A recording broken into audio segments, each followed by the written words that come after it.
Mauki er navnet på en ny maskine, der effektivt og skånsomt bekæmper muldvarpe og musegrise.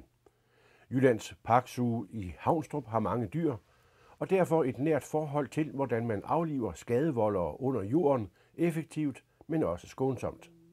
Vi opdrætter muldvarper herude, altså de har været lidt til irritation til os nu, når vi har så mange grønne områder og sådan nogle ting. Og fra nogle år siden, jamen, der prøvede man gift i gangen, og det blev der jo, og det her det forsvandt jo alligevel. Og om det er det ene eller andet, altså vi skal jo have udryddet, og det lykkes nu her, efter vi har fået maskinen i hvert fald. Uwe Nordesgaard har tidligere forsøgt bekæmpelse med blandt andet gift, men i dag foretrækker han at bruge Mauki på grund af dens store effektivitet og lange interval mellem bekæmpelserne. Det er jo også både det, at du egentlig kan se, hvor de fiser hen af, det der bliver proppet ned i gangen der fra benzin og diesel, der bliver blandet. Og så også det der, det er jo lige meget om hver 10 på år, du gør det, og med samme aktivitet, jamen, så er det bare efter dem. Og det virker med efter første gang, så et eller andet sted kan vi være flere. Nu kan vi i hvert fald se, at vi har nogle muldvarpe længere. Og vi gør det her i starten af året, og nu er vi 3 måneder længe hen, og vi har set nogen endnu, så der har været noget tidsbesparelse.